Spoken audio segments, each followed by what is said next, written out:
ಸಿದ್ದಾಪುರದ ವಸಂತ ನಾಯ್ಕ ಕೊಲೆ ಪ್ರಕರಣಕ್ಕೆ ಸಂಬಂಧಪಟ್ಟಂಗೆ ಜೈಲಿನಲ್ಲೂ ಕೂಡ ಆರೋಪಿ ಕಮಲಾಕರ್ ಭಟ್ ಜ್ಯೋತಿಷ್ಯ ಹೇಳ್ತಾನಂತೆ. ಜೈಲಲ್ಲಿ ಖೈದಿಗಳಿಗೆ ಜ್ಯೋತಿಷ್ಯ ಹೇಳ್ತೀನಿ ಅಂತ ಹೇಳ್ತಾ ಇದ್ದಾರಂತೆ ಆರೋಪಿ ಕಮಲಾಕರ್ ಭಟ್. ಈ ಕೊಲೆ ಕೇಸ್ನಲ್ಲಿ ಅಂಧರಾಗಿರೋದು ಕಮಲಾಕರ್ ಭಟ್ ಜ್ಯೋತಿಷಿ. ಸೊ ಜೈಲಿಗೆ ಹೋದ್ರೂ ಕೂಡ ಅಲ್ಲಿರುವಂತಹ ಖೈದಿಗಳಿಗೆ ಜ್ಯೋತಿಷ್ಯ ಹೇಳ್ತೀನಿ ಬನ್ನಿ ಅಂತ ಕರೀತಾ ಇದ್ದಾನಂತೆ.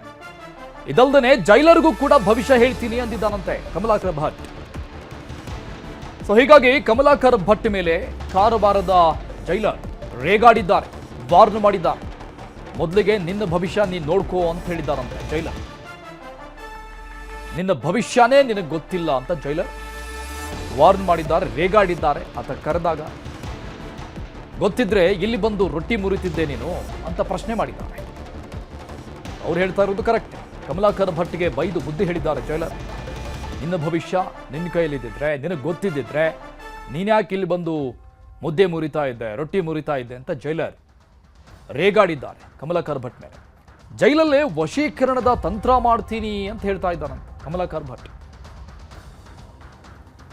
ಬಗ್ಗೆ ಡೀಟೇಲ್ಸ್ ಕೊಡ್ತಾರೆ ನಮ್ಮ ಪ್ರತಿನಿಧಿ ದರ್ಶನ್ ನಾಯಕ ಸಂಪರ್ಕದಲ್ಲಿದ್ದಾರೆ. ದರ್ಶನ್, ಏನಿದು ಹೊಸ ವರಸೆ? ಈ ವ್ಯಕ್ತಿಯ ಈ ಒಂದು ವಿಚಾರಗಳನ್ನ ಕೇಳ್ತಾ ಇದ್ರೆ ಆತನಿಗೇನಾದ್ರೂ ಮಾನಸಿಕ ರೋಗ ಏನಾದ್ರೂ ಕಾಡ್ತಾ ಇದೆಯಾ ಅಂತ ಅನ್ಸುತ್ತೆ.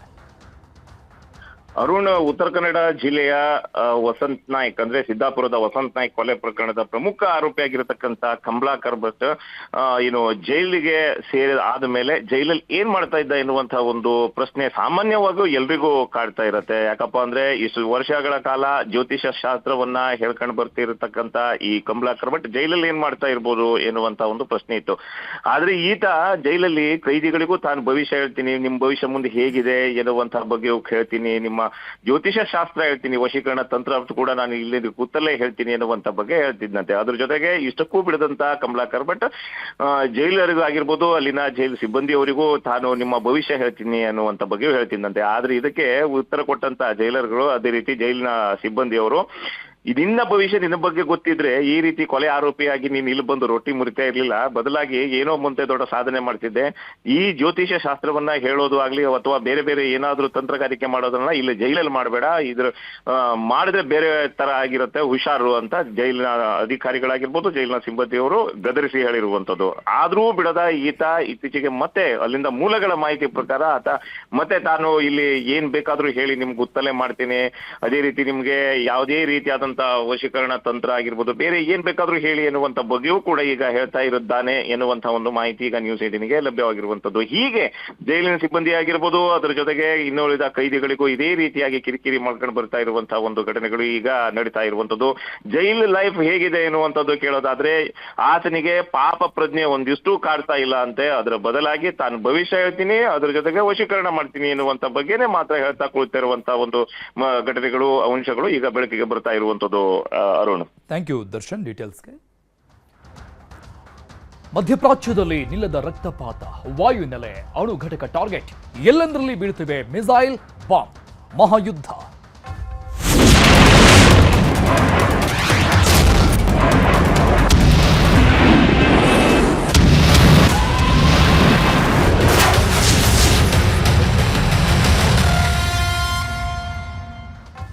ಮಧ್ಯಪ್ರಾಚ್ಯ ದೇಶಗಳಲ್ಲಿ 4ನೇ ದಿನವೂ ಅಂದ್ರೆ ಇವತ್ತು ಕೂಡ ಯುದ್ಧ ಮುಂದುವರಿತಾ ಇದೆ. ಈ ಯುದ್ಧದಿಂದ 12 ದೇಶಗಳು ಹೊತ್ತಿ ಉರಿತಾ ಇರೋದು.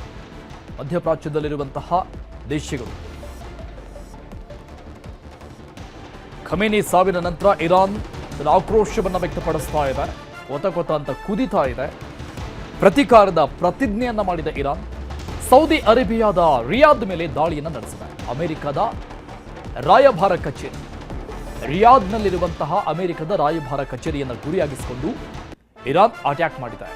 ಹೊಡೆದು ಉರುಳಿಸಿದ ಆ ಕಟ್ಟಡವನ್ನು, ಕಚೇರಿಯನ್ನು. ಇರಾನಿನ 2 ಡ್ರೋನ್ಗಳು ರಿಯಾದ್ನಲ್ಲಿರುವಂತಹ ಅಮೆರಿಕ ರಾಯಭಾರ ಕಚೇರಿ ಮೇಲೆ ಅಟ್ಯಾಕ್ ಮಾಡಿತ್ತು. ಸೊ ಆ ದೃಶ್ಯಗಳಿವೆ. ಅಮೆರಿಕ ರಾಯಭಾರ ಕಚೇರಿ ಮೇಲೆ ಅಟ್ಯಾಕ್ ಮಾಡಲಾಗಿದೆ ಇರಾನ್ನಿಂದ.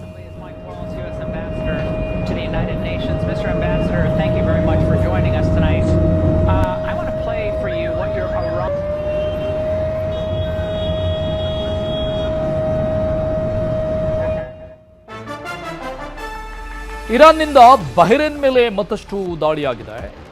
ಅಂದರೆ ಬಹರೇನ್ನಲ್ಲಿರುವಂತಹ ಅಮೆರಿಕದ ವಾಯು ನೆಲೆ ಮೇಲೆ ಅಟ್ಯಾಕ್ ಮಾಡಿದ ಇರಾನ್. ಕ್ಷಿಪಣಿ ಮತ್ತು ಡ್ರೋನ್ಗಳಿಂದ ಇರಾನ್ ದಾಳಿ ನಡೆಸಿದೆ ಬಹರೇನ್ನಲ್ಲಿರುವಂತಹ ಅಮೆರಿಕದ ವಾಯು ನೆಲೆ ಮೇಲೆ. ಅಮೆರಿಕ ಕಮಾಂಡ್ ಕಟ್ಟಡವನ್ನು ಕೂಡ ಧ್ವಂಸ ಮಾಡಲಾಗಿದೆ. 20 ಡ್ರೋನ್ ಮತ್ತು 3 ಕ್ಷಿಪಣಿಗಳಿಂದ ದಾಳಿ ನಡೆಸಲಾಗಿದೆ ಬಹರೇನ್ನಲ್ಲಿರುವಂತಹ ಅಮೆರಿಕದ ವಾಯು ನೆಲೆ ಮೇಲೆ, ಮಿಲಿಟರಿ ಬೇಸ್ ಮೇಲೆ. ಸೊ ಈ ರೀತಿಯಾಗಿ ಇರಾನ್ನ ಆಕ್ರೋಶ ಮುಂದುವರಿತಾ ಇದೆ.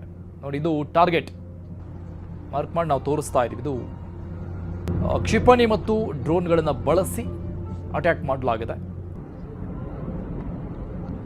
ವಾಯುನೆಲೆ ಇತ್ತು ಇಲ್ಲಿ, ಅಮೆರಿಕದ ವಾಯುನೆಲೆ. ಸೊ ಅದನ್ನು ಧ್ವಂಸ ಮಾಡಲಾಗಿದೆ ಇರಾನ್ನಿಂದ. ಬಹರೇನ್ ದೇಶದಲ್ಲಿದ್ದಂತಹ ಅಮೆರಿಕದ ವಾಯುನೆಲೆ ಅಕ್ಕಪಕ್ಕದಲ್ಲಿ ಎಲ್ಲ ರೆಸಿಡೆಂಟಲ್ ಏರಿಯಾ, ದೊಡ್ಡ ದೊಡ್ಡ ಬಿಲ್ಡಿಂಗ್ಸ್ಗಳು ಕೂಡ ಕಾಣ್ತಾ ಇದೆ.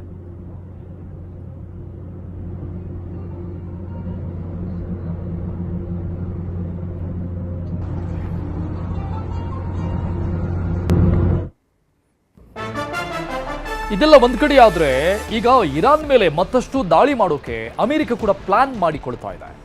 ಮಧ್ಯಪ್ರಾಚ್ಯದಲ್ಲಿರುವಂತಹ ಅಮೆರಿಕನ್ನರಿಗೆ ಸಂದೇಶ ಬಂದಿದೆ ಅಮೆರಿಕದಿಂದ, ಕೂಡಲೇ ಅರಬ್ ರಾಷ್ಟ್ರಗಳನ್ನ ಬಿಟ್ಟು ಬಂದ್ಬಿಡಿ ವಾಪಸ್ ಅಮೆರಿಕಕ್ಕೆ ಅಂತ ತನ್ನ ದೇಶದ ನಾಗರಿಕರಿಗೆ ಸೂಚನೆ ಕೊಟ್ಟಿದೆ ಅಮೆರಿಕ. ಕೂಡಲೇ ನೀವಿರುವ ಸ್ಥಳ ತೊರೆದು ಬಿಡಿ, ಬಿಟ್ಟು ಬನ್ನಿ ಅಂತ ಸೂಚನೆ ಕೊಡಲಾಗಿದೆ. ಈ ಬೆನ್ನಲ್ಲೇ ಇರಾನ್ಗೆ ಅಮೆರಿಕ ಎಚ್ಚರಿಕೆಯನ್ನು ಕೊಟ್ಟಿದೆ.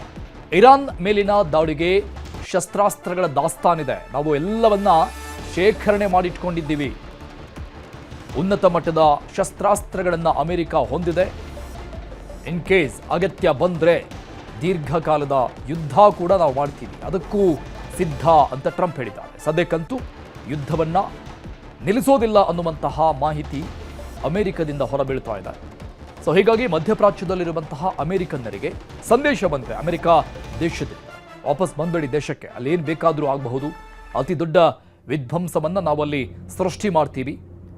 ಕೇವಲ ಇರಾನ್ ಅಷ್ಟೇ ಅಲ್ಲ, ಇರಾನ್ನ ಸುತ್ತಮುತ್ತಲೂ ಇರುವಂತಹ ಎಲ್ಲ ದೇಶಗಳು, ಗಲ್ಫ್ ಕಂಟ್ರಿಗಳೇನಿದ್ದಾವೆ, ಸೊ ಆ ಎಲ್ಲ ದೇಶಗಳಿಂದಲೂ ಕೂಡ ನೀವು ವಾಪಸ್ ಬಂದ್ಬೇಡಿ ಅಮೆರಿಕಕ್ಕೆ, ಸೊ ಅಲ್ಲಿ ನಾವು ಇದಕ್ಕಿಂತ ಅತಿ ದೊಡ್ಡ ದಾಳಿಗಳನ್ನು ಮಾಡೋರಿದ್ದೀವಿ, ಸೊ ಆ ರೀತಿಯಾದಂಥ ಪ್ಲಾನ್ಗಳಾಗ್ತಾ ಇದ್ದಾವೆ ಅನ್ನೋ ಮಾಹಿತಿ ಅಮೆರಿಕ ಕಡೆಯಿಂದ ಹೊರಬೀಳ್ತಾ ಇದೆ.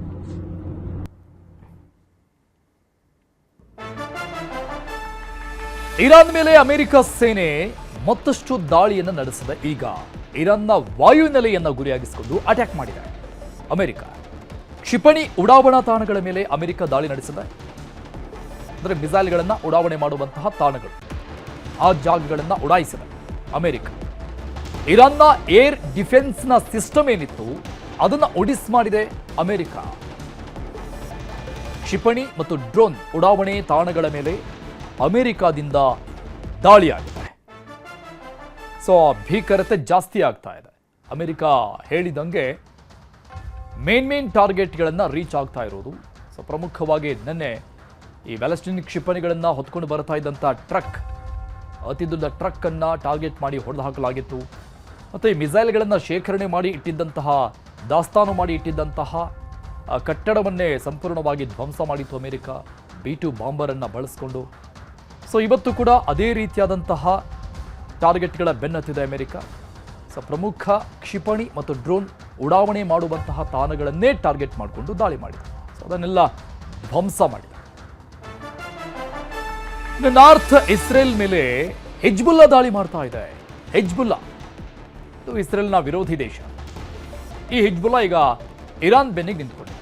ನಾರ್ತ್ ಇಸ್ರೇಲ್ ವಾಯುನೆಲೆ ಮೇಲೆ ಅಟ್ಯಾಕ್ ಆಗಿದೆ ಹಿಜ್ಬುಲ್ಲಾ ಕಡೆಯಿಂದ. ಉತ್ತರ ಇಸ್ರೇಲ್ನಲ್ಲಿ ರೆಡ್ ಅಲರ್ಟ್ ಘೋಷಣೆ ಮಾಡಲಾಗಿದೆ. ಲೆಬನಾನ್ನಿಂದ ಬಂದಂಥ ಡ್ರೋನ್ ಧ್ವಂಸ ಮಾಡಿದ ಇಸ್ರೇಲ್. 2 ಡ್ರೋನ್ಗಳನ್ನು ಇಸ್ರೇಲ್ ಸೇನೆ ಹೊಡೆದು ಉರುಳಿಸಿದೆ. ಸೊ ಲೆಬನಾನ್ನ ಬಾಬ್ಡಾದಲ್ಲಿ ದೊಡ್ಡ ಸ್ಫೋಟ ಸಂಭವಿಸಿದೆ. ಬ್ಲಾಸ್ಟ್ ಆದಂಥ ಸಂದರ್ಭದಲ್ಲಿ ಬಂದಂಥ ಡ್ರೋನ್ಗಳನ್ನ ಇಸ್ರೇಲ್ ಸೇನೆ ಅಲ್ಲೇ ಹೊಡೆದು ಹಾಕಿದೆ ಆಕಾಶದಲ್ಲೇನೆ. ಆ ಒಂದು ಸೌಂಡ್ ನೋಡಿ, ಆ ದೃಶ್ಯ ಇದು.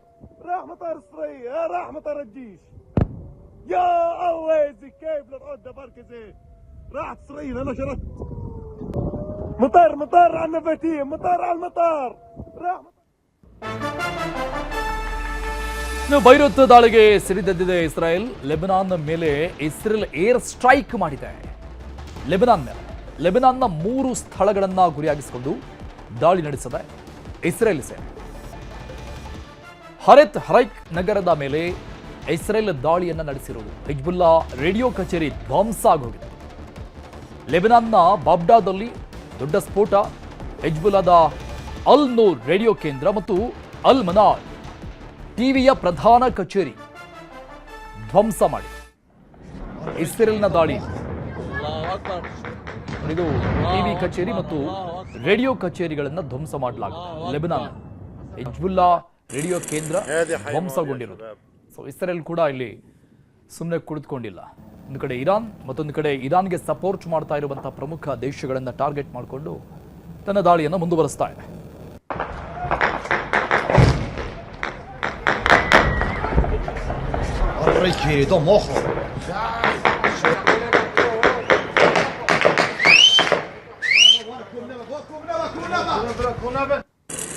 هذه حي ماضي يا شباب.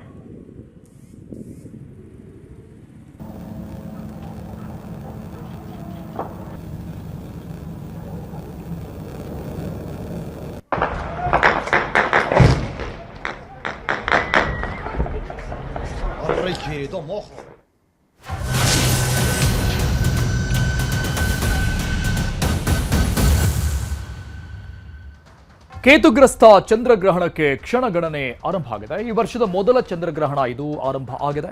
ಬೆಳಗಿನ ಪೂಜೆ ಬಳಿಕ ದೇಗುಲಗಳನ್ನ ಕ್ಲೋಸ್ ಮಾಡಲಾಗಿದೆ. ಚಂದ್ರಗ್ರಹಣದ ಈ ಸಂದರ್ಭದಲ್ಲಿ ಪ್ರಮುಖ ದೇವಸ್ಥಾನಗಳ ಬಾಗಿಲುಗಳನ್ನು ಕ್ಲೋಸ್ ಮಾಡಲಾಗುತ್ತೆ. ಗರ್ಭಗುಡಿಗಳನ್ನು ಕ್ಲೋಸ್ ಮಾಡಲಾಗಿದೆ. ಈ ವರ್ಷದ ಮೊದಲ ಚಂದ್ರಗ್ರಹಣ ಆರಂಭ ಆಗಿದೆ. ಈಗಾಗಲೇ 3:20 ಗ್ರಹಣ ಸ್ಪರ್ಶ ಆಗುವುದು, ಅಂದ್ರೆ ಅಲ್ಲಿಂದ ಆರಂಭ ಆಗುವಂತಹ ಕಾಲ ಇದು. ಇನ್ನು ಸಂಪೂರ್ಣ ಗ್ರಹಣ ಯಾವಾಗ ಹಿಡಿಯುತ್ತೆ ಆಗುತ್ತೆ ಅಂದ್ರೆ ಅದು 4:34. ಇನ್ನು ಗ್ರಹಣ ಮುಗಿಯೋದು, ಗ್ರಹಣದ ಮೋಕ್ಷ ಕಾಲ ಸಂಜೆ 6:47. ಸೊ 6:47 ನಂತರದಲ್ಲಿ ಎಲ್ಲ ದೇವಸ್ಥಾನಗಳನ್ನ ಶುದ್ಧೀಕರಣಗೊಳಿಸಿ, ಅಂದರೆ ತೊಳೆದು, ಗರ್ಭಗುಡಿಯಲ್ಲಿ ಎಲ್ಲ ದೇವಸ್ಥಾನವನ್ನ ಶುದ್ಧೀಕರಣ ಮಾಡಿ ಅದಾದ್ಮೇಲೆ ಪೂಜೆ ಪುನಸ್ಕಾರಗಳನ್ನು ನೆರವೇರಿಸಿ ಯಥಾ ಪ್ರಕಾರವಾಗಿ ಭಕ್ತರಿಗೆ ದೇವರ ದರ್ಶನವನ್ನ ನೀಡಲಾಗುತ್ತೆ. ಗ್ರಹಣ ಮೋಕ್ಷದ ಬಳಿಕ ದೇಗುಲವನ್ನು ಶುದ್ಧೀಕರಣ ಮಾಡಿ ಆ ಬಳಿಕ ಯಥಾ ಪ್ರಕಾರವಾಗಿ ಎಲ್ಲ ಸಹಜ ಸ್ಥಿತಿಗೆ ಮರಳುತ್ತೆ. ಬಟ್ ಈಗ ಬಹುತೇಕ ಚಂದ್ರಗ್ರಹಣ ಆರಂಭ ಆಗಿರುವಂತಹ ಹಿನ್ನೆಲೆಯಲ್ಲಿ ಎಲ್ಲ ದೇವಸ್ಥಾನಗಳನ್ನು ಕ್ಲೋಸ್ ಮಾಡಲಾಗಿದೆ. ಕೆಲವೊಂದಿಷ್ಟು ದೇವಸ್ಥಾನಗಳಲ್ಲಿ ಭಜನೆಗಳನ್ನು ಮಾಡುವಂತಹ ಪ್ರಕ್ರಿಯೆಗಳು ನಡೀತಾ ಇದೆ. ಗ್ರಹಣ ಮೋಕ್ಷ ಆದ ನಂತರದಲ್ಲಿ, ಗ್ರಹಣ ಮುಗಿದ ನಂತರದಲ್ಲಿ ಯಥಾ ಪ್ರಕಾರವಾಗಿ ಪೂಜೆ ಪುನಸ್ಕಾರಗಳನ್ನು ಮಾಡಿ ದೇಗುಲದ ಬಾಗಿಲುಗಳನ್ನು ಓಪನ್ ಮಾಡಿ ದೇವರ ದರ್ಶನ ಭಾಗ್ಯವನ್ನು ಕಲ್ಪಿಸಲಾಗುತ್ತೆ.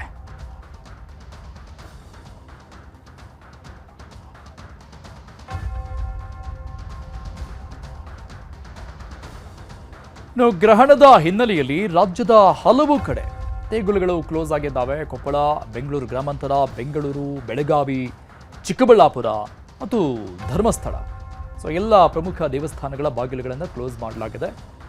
ಕೆಲವೊಂದಿಷ್ಟು ಪ್ರಮುಖ ದೇವಸ್ಥಾನಗಳನ್ನು ನಿಮ್ಮ ಮುಂದೆ ದೃಶ್ಯಗಳನ್ನು ತೋರಿಸ್ತಾ ಇದ್ದೀವಿ. ದೇಗುಲಗಳ ಬಾಗಿಲುಗಳನ್ನು ಕ್ಲೋಸ್ ಮಾಡಿರುವಂತಹ ಸಂದರ್ಭದ ದೃಶ್ಯಗಳಿದು. ಕೊಪ್ಪಳದ ಹುಲಿಗೆಮ್ಮ ದೇಗುಲ, ದೊಡ್ಡಬಳ್ಳಾಪುರ ಬಳಿ ಇರುವಂತಹ ಘಾಟಿ ಸುಬ್ರಹ್ಮಣ್ಯ ದೇಗುಲ, ಇನ್ನು ಬೆಳಗಾವಿಯ ಕಪಿಲೇಶ್ವರ ದೇಗುಲ, ಚಿಕ್ಕಬಳ್ಳಾಪುರದ ನಂದಿ ದೇಗುಲ, ಧರ್ಮಸ್ಥಳದ ಮಂಜುನಾಥ ದೇಗುಲ ಸೇರಿ ಹಲವು ದೇಗುಲಗಳ ಕ್ಲೋಸ್ ಮಾಡಲಾಗಿದೆ. ಆ ಸಂದರ್ಭದ ದೃಶ್ಯಗಳಿದು. ಇದು 6:47 ನಂತರದಲ್ಲಿ ಎಲ್ಲ ದೇವಸ್ಥಾನಗಳ ಬಾಗಿಲುಗಳನ್ನು, ಗರ್ಭಗುಡಿಗಳನ್ನು ಓಪನ್ ಮಾಡಲಾಗುತ್ತೆ.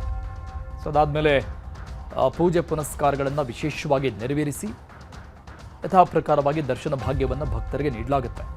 ಇದು ಚಂದ್ರಗ್ರಹಣ, ವರ್ಷದ ಮೊದಲ ಗ್ರಹಣ ಮತ್ತು ಅಪರೂಪದ ಗ್ರಹಣ ಅಂತ ಕರೆಯಲಾಗ್ತಾ ಇದೆ. ಯಾಕಂದರೆ ಹೋಳಿ ಹುಣ್ಣಿಮೆಯ ದಿನ ಈ ರೀತಿಯಾಗಿ ಚಂದ್ರಗ್ರಹಣ ಘಟಿಸೋದು ತುಂಬ ವಿರಳವಾದಂತಹ ಪ್ರಕ್ರಿಯೆ.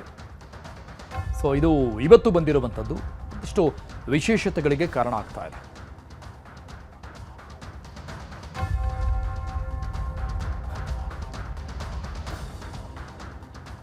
ವರ್ಷದ ಮೊದಲ ಕೇತುಗ್ರಸ್ತ ಚಂದ್ರಗ್ರಹಣ ಆರಂಭ ಆಗಿದೆ. ಬಿಳಿ ಚಂದಿರ ಕೆಂಪು ಬಣ್ಣದಲ್ಲಿ ಗೋಚರಿಸಲಿದ್ದಾನೆ. 10 ನಿಮಿಷಗಳ ಕಾಲ ಚಂದ್ರಗ್ರಹಣ ದರ್ಶನವಾಗಲಿದ್ದು ಬರಿಗಣ್ಣಲ್ಲಿ ಚಂದ್ರಗ್ರಹಣವನ್ನು ನೋಡಬಹುದಾಗಿದೆ. ನಮ್ಮ ದೇಶದ ಈಶಾನ್ಯ ಭಾಗದಲ್ಲಿ ಪೂರ್ಣ ಪ್ರಮಾಣದ ಚಂದ್ರಗ್ರಹಣ ದರ್ಶನ ಆಗಲಿದೆ ಅಂತ ನೆಹರು ತಾರಾಲಯದ ನಿರ್ದೇಶಕ ಡಾಕ್ಟರ್ BR ಗುರುಪ್ರಸಾದ್ ನ್ಯೂಸ್ 18ಗೆ ಮಾಹಿತಿ ಕೊಟ್ಟಿದ್ದಾರೆ. ಇಂದು ಕೇತುಗ್ರಸ್ತ ಚಂದ್ರಗ್ರಹಣ. ಈ ಹಿನ್ನೆಲೆಯಲ್ಲಿ ನೆಹರು ತಾರಾಲಯದ ನಿರ್ದೇಶಕಂತ ಡಾಕ್ಟರ್ BR ಗುರುಪ್ರಸಾದ್ ಅವರಿದ್ದಾರೆ. ಅವ್ರನ್ನೇ ಮಾತಾಡ್ತಾ ಹೋಗೋಣ. ಸರ್, ಭಾಗಶಃನ ನಮ್ಮ ಭಾರತದಲ್ಲಿ, ಅದರಲ್ಲೂ ಕೂಡ ನಮ್ಮ ಕರ್ನಾಟಕದಲ್ಲಿ ಇದು ಕಾಣಿಸೋದು ಇವತ್ತು ಮಾರ್ಚ್ 3, 2026 ಒಂದು ಸಂಪೂರ್ಣ ಚಂದ್ರಗ್ರಹಣ ಸಂಭವಿಸ್ತಾ ಇದೆ. ಟೋಟಲ್ ಲೂನಾರ್ ಎಕ್ಲಿಪ್ಸ್ ಭಾರತದ ಈಶಾನ್ಯ ಭಾಗಕ್ಕೆ ಅಂದರೆ ನಾರ್ತ್ ಈಸ್ಟ್ಗೆ, ಅಸ್ಸಾಂ, ಮೇಘಾಲಯ, ಸಿಕ್ಕಿಂ, ಮಿಜೋರಾಂ, ಮಣಿಪುರಿ ಇವಕ್ಕೆಲ್ಲ ಇದು ಸಂಪೂರ್ಣ ಚಂದ್ರಗ್ರಹಣವಾಗಿ ಕಾಣಿಸುತ್ತೆ. ಕೆಲ ಕಾಲ ಕಾಣುತ್ತೆ. ಆದರೆ ಭಾರತದ ಬಹುತೇಕ ಭಾಗಗಳಿಗೆ ಇದು ಪಾರ್ಶ್ವ ಚಂದ್ರಗ್ರಹಣವಾಗಿ ಕಾಣಿಸುತ್ತೆ, ಪಾರ್ಷಲ್ ಲೂನಾರ್ ಎಕ್ಲಿಪ್ಸ್ ಆಗಿ ಕಾಣಿಸುತ್ತೆ. ಹಾಗೆ ಕಾಣಿಸೋದ್ರಿಂದ ಬೆಂಗಳೂರಿಗಂತೂ ಇದು ಚಂದ್ರೋದಯ ಆಗೋದೇ ಇಲ್ಲಿ ಇವತ್ತು 6:28 ಸುಮಾರಿಗೆ 6:47ಕ್ಕೆ ನಮಗೆ ಕಾಣುವಂತಹ ಚಂದ್ರಗ್ರಹಣ ಮುಗ್ದೇ ಹೋಗುತ್ತೆ.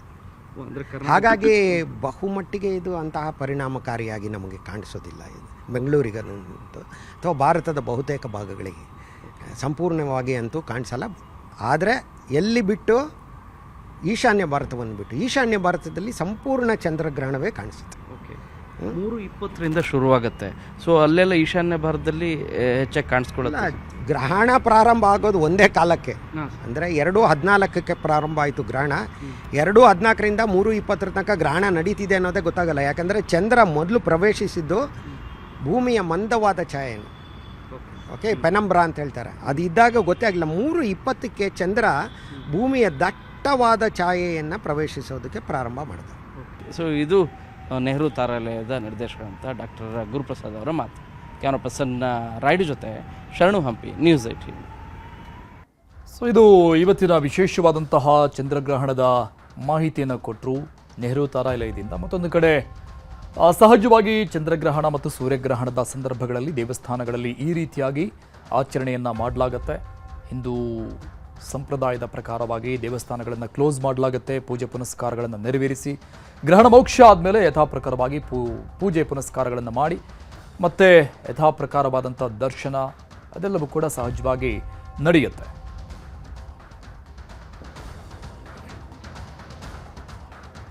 ಕ್ರಿಕೆಟ್ ಪ್ರಿಯರಿಗೆ ಗುಡ್ ನ್ಯೂಸ್. ಚಿನ್ನಸ್ವಾಮಿಯಲ್ಲಿ ಪಂದ್ಯ ಆಯೋಜನೆಗೆ RCB ಒಪ್ಪಿಗೆ ಕೊಟ್ಟಿದೆ. KCAಗೆ ಈಗಾಗಲೇ ಮಾಹಿತಿಯನ್ನ ನೀಡಿದೆ RCB ಒಪ್ಕೊಳ್ಳುತ್ತಾ ಇಲ್ವಾ ಅನ್ನೋ ಬಗ್ಗೆ ಒಂದಿಷ್ಟು ಡೌಟ್ಸ್ಗಳಿತ್ತು. ಸೊ ಈ ಒಂದು ಡೌಟ್ಸ್ಗಳಿಗೆ, ಅನುಮಾನಗಳಿಗೆ ಉತ್ತರ ಸಂಜೆ 7 ಗಂಟೆಗೆ KCA ಅಧ್ಯಕ್ಷ ವೆಂಕಟೇಶ್ ಪ್ರಸಾದ್ ಸುದ್ದಿಗೋಷ್ಠಿಯಲ್ಲಿ ತಿಳಿಸಲಿದ್ದಾರೆ. RCB ಒಪ್ಪಿಗೆಯನ್ನ ಕೊಟ್ಟಿಯಾಗಿದೆ. KCAಗೆ ಈಗಾಗಲೇ ಮಾಹಿತಿಯನ್ನು ಕೊಡಲಾಗಿದೆ. ಈ ಬಗ್ಗೆ ಚಿನ್ನಸ್ವಾಮಿ ಕ್ರೀಡಾಂಗಣದಲ್ಲಿಯೇ ನಾವು ಪಂದ್ಯಗಳನ್ನು ಆಯೋಜನೆ ಮಾಡೋಕೆ ರೆಡಿ ಇದ್ದೇವೆ ಅಂತ ಸಂಜೆ 7 ಗಂಟೆಗೆ ಈ ಸಂಬಂಧಪಟ್ಟಂಗೆ KCA ನೂತನ ಅಧ್ಯಕ್ಷ ವೆಂಕಟೇಶ್ ಪ್ರಸಾದ್ ಸುದ್ದಿಗೋಷ್ಠಿಯನ್ನು ನಡೆಸಿ ಈ ಬಗ್ಗೆ ಪ್ರಮುಖ ಮಾಹಿತಿಗಳನ್ನು ಕೊಡಲಿದ್ದಾರೆ.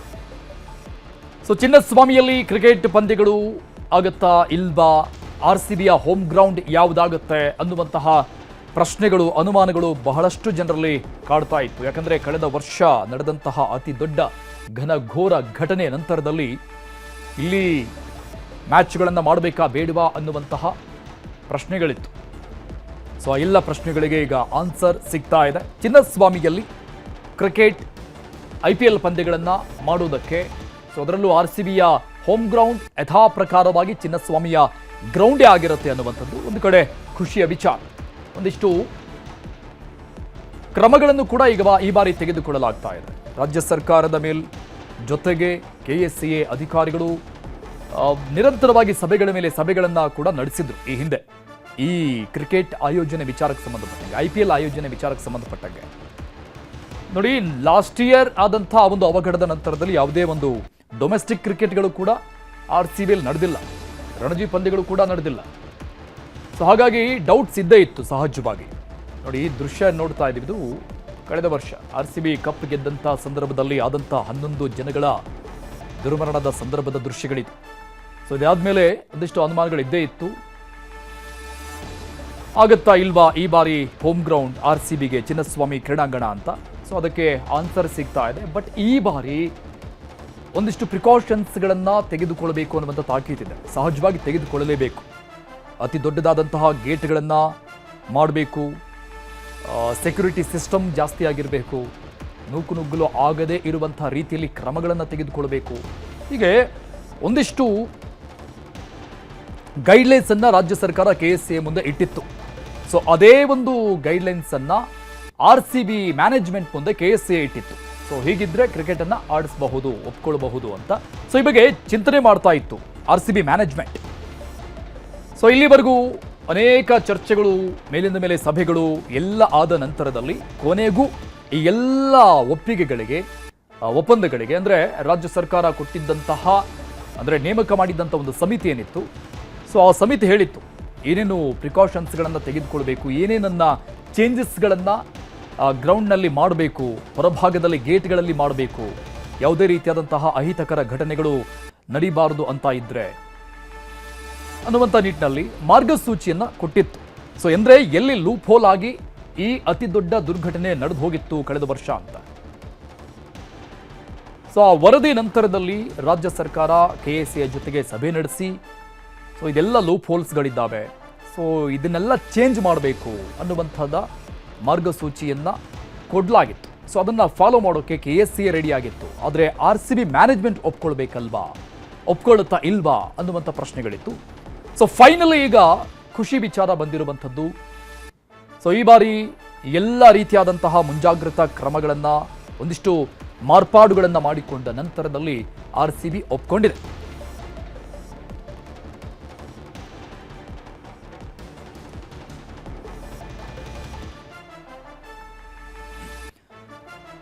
ಈ ಬಗ್ಗೆ ಡೀಟೇಲ್ಸ್ ಕೊಡ್ತಾರೆ ನಮ್ಮ ಪ್ರತಿನಿಧಿ ಕಾರ್ತಿಕ್ ಸಂಪರ್ಕದಲ್ಲಿದ್ದಾರೆ. ಕಾರ್ತಿಕ್, ಕ್ರಿಕೆಟ್ ಅಭಿಮಾನಿಗಳ ನಿಜಕ್ಕೂ ಕೂಡ ಖುಷಿ ವಿಚಾರ ಇದು. ಫೈನಲಿ RCB ಒಪ್ಕೊಂಡಿದೆ, ಎಲ್ಲ ಪ್ರಿಕಾಷನ್ಸ್ಗಳನ್ನು ತೆಗೆದುಕೊಳ್ತೀವಿ ಅನ್ನುವಂಥ ನಿಟ್ಟಿನಲ್ಲಿ ಒಪ್ಪಿಗೆಯನ್ನು ಕೊಟ್ಟಿದೆ.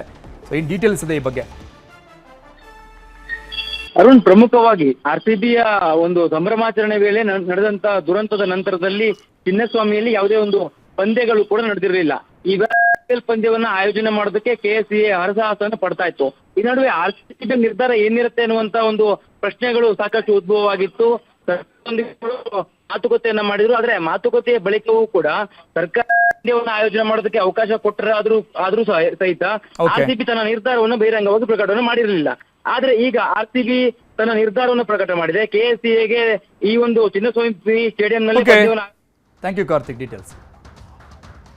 ನ್ಯೂಸ್ 18 ವರ್ಷದ ಕನ್ನಡಿಗ ಪ್ರಶಸ್ತಿ ಪುರಸ್ಕೃತರಾಗಿರೋ ಕ್ರೀಡಾಲೋಕದ ಸಾಧಕಿ, ಹಾವೇರಿಯ ಶಿಗ್ಗಾಂವಿ ತಾಲೂಕಿನ ಶಿಶುವಿನಹಾಳ ಗ್ರಾಮದ ಗಂಗವ್ವ ನೀಲಪ್ಪ ಹರಿಜನ್ಗೆ ಕರ್ನಾಟಕ ಒಲಿಂಪಿಕ್ ಅಸೋಸಿಯೇಷನ್ ವತಿಯಿಂದ FIBA ಏಷ್ಯಾ ಅಧ್ಯಕ್ಷರಾದ ಡಾಕ್ಟರ್ K ಗೋವಿಂದರಾಜ್ ಪ್ರೋತ್ಸಾಹ ಧನ ಕೊಟ್ಟಿದ್ದಾರೆ. ಗಂಗವ್ವ ಬಡ ಕುಟುಂಬದಲ್ಲಿ ಹುಟ್ಟಿ ಅಂಧತ್ವದ ಸಮಸ್ಯೆಗೆ ಸವಾಲೆಸೆದು ಅಂತಾರಾಷ್ಟ್ರೀಯ ಮಟ್ಟದಲ್ಲಿ ಬೆಳೆದ ಮಹಾನ್ ಪ್ರತಿಭೆ ಗಂಗವ್ವಗೆ ನ್ಯೂಸ್ 18 ಕನ್ನಡ ಕ್ರೀಡಾ ವಿಭಾಗದಲ್ಲಿ ಈ ಸಾಲಿನ ವರ್ಷದ ಕನ್ನಡಿಗ ಪ್ರಶಸ್ತಿ ಕೊಟ್ಟು ಗೌರವಿಸಿದೆ. ನಿನ್ನೆ ವರ್ಷದ ಕನ್ನಡಿಗ ಕಾರ್ಯಕ್ರಮ ನಡೆಯಿತು. ಈ ಕಾರ್ಯಕ್ರಮಕ್ಕೆ ಆಗಮಿಸಿ ಪ್ರಶಸ್ತಿ ಪ್ರದಾನ ಮಾಡುವ ವೇಳೆ ಕರ್ನಾಟಕ ಒಲಿಂಪಿಕ್ ಅಸೋಸಿಯೇಷನ್ ಅಧ್ಯಕ್ಷ ಹಾಗೂ FIBA ಏಷ್ಯಾ ಅಧ್ಯಕ್ಷರಾದ ಡಾಕ್ಟರ್ K ಗೋವಿಂದರಾಜ್ ಗಂಗವ್ವ ಅವರ ಸಾಧನೆಯನ್ನ ಗೌರವಿಸಿ ಕೊಂಡಾಡಿದ್ರು. ಇದೇ ವೇಳೆ 1 ಲಕ್ಷ ರೂಪಾಯಿ ಪ್ರೋತ್ಸಾಹ ಧನ ಕೊಡುವುದಾಗಿ ಘೋಷಣೆ ಮಾಡಿದ್ರು. ಈ ಮಗುಗೂ 1 ಲಕ್ಷ ರೂಪಾಯಿ ನಾನು ನಾಳೆನೆ ಚೆಕ್ ಕೊಟ್ಟು ಕಳಿಸ್ತೀನಿ.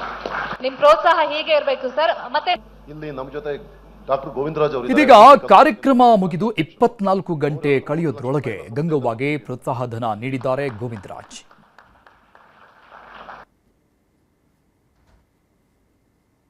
ಇಲ್ಲಿ ನಮ್ಮ ಜೊತೆ ಡಾಕ್ಟರ್ ಗೋವಿಂದರಾಜ್ ಅವರಿದ್ದಾರೆ, ಒಲಿಂಪಿಕ್ ಅಸೋಸಿಯೇಷನ್ ಕರ್ನಾಟಕ ರಾಜ್ಯ ಅಧ್ಯಕ್ಷರು. ಅವ್ರು ಹೇಳಿದ್ರು 1 ಲಕ್ಷ ರೂಪಾಯಿನ ಸಂಸ್ಥೆಯಿಂದ ಕೊಡ್ತೀವಿ ಅಂತ. ನಮ್ಮನ್ನ ಯಾರು ಅಪ್ರೋಚ್ ಮಾಡ್ತಾರೋ ಅವರಿಗೆಲ್ಲರಿಗೂ ನಾವು ಸಹಾಯ ಮಾಡ್ತೀವಿ ಮತ್ತು ಪ್ರತಿಭೆಗಳನ್ನ ಹುಡುಕಿ ನಾವು ಪ್ರತಿ ವರ್ಷ 25 ಜನ ಕ್ರೀಡಾಪಟುಗಳಿಗೆ ಅವಾರ್ಡ್ ಕೊಡ್ತೀವಿ. ಈ ಮಗುಗೂ 1 ಲಕ್ಷ ರೂಪಾಯಿ ನಾನು ನಾಳೆನೆ ಚೆಕ್ ಕೊಟ್ಟು ಕಳಿಸ್ತೀನಿ. ನಿಮ್ ಪ್ರೋತ್ಸಾಹ ಹೀಗೆ ಇರಬೇಕು ಸರ್. ಮತ್ತೆ ಇಲ್ಲಿ ನಮ್ಮ ಜೊತೆ ಡಾಕ್ಟರ್ ಗೋವಿಂದರಾಜ್ ಅವರಿದ್ದಾರೆ, ಒಲಿಂಪಿಕ್ ಅಸೋಸಿಯೇಷನ್ ಕರ್ನಾಟಕ ರಾಜ್ಯ ಅಧ್ಯಕ್ಷರು. ಅವ್ರು ಹೇಳಿದ್ರು 1 ಲಕ್ಷ ರೂಪಾಯಿನ ಸಂಸ್ಥೆಯಿಂದ ಕೊಡ್ತೀವಿ ಅಂತ. ನಮ್ಮನ್ನ ಯಾರು ಅಪ್ರೋಚ್ ಮಾಡ್ತಾರೋ ಅವರಿಗೆಲ್ಲರಿಗೂ ನಾವು ಸಹಾಯ ಮಾಡ್ತೀವಿ ಮತ್ತು ಪ್ರತಿಭೆಗಳನ್ನ ಹುಡುಕಿ ನಾವು ಪ್ರತಿ ವರ್ಷ 25 ಜನ ಕ್ರೀಡಾಪಟುಗಳಿಗೆ ಅವಾರ್ಡ್ ಕೊಡ್ತೀವಿ. ಈ ಮಗುಗೂ 1 ಲಕ್ಷ ರೂಪಾಯಿ ನಾನು ನಾಳೆನೆ ಚೆಕ್ ಕೊಟ್ಟು ಕಳಿಸ್ತೀನಿ. ನಿಮ್ ಪ್ರೋತ್ಸಾಹ ಹೀಗೆ ಇರಬೇಕು ಸರ್. ಮತ್ತೆ ಇಲ್ಲಿ ನಮ್ಮ ಜೊತೆ ಡಾಕ್ಟರ್ ಗೋವಿಂದರಾಜ್ ಅವರಿದ್ದಾರೆ, ಒಲಿಂಪಿಕ್ ಅಸೋಸಿಯೇಷನ್ ಕರ್ನಾಟಕ ರಾಜ್ಯ ಅಧ್ಯಕ್ಷರು. ಅವ್ರು ಹೇಳಿದ್ರು 1 ಲಕ್ಷ ರೂಪಾಯಿನ ಸಂಸ್ಥೆಯಿಂದ ಕೊಡ್ತೀವಿ ಅಂತ. ನಮ್ಮನ್ನ ಯಾರು ಅಪ್ರೋಚ್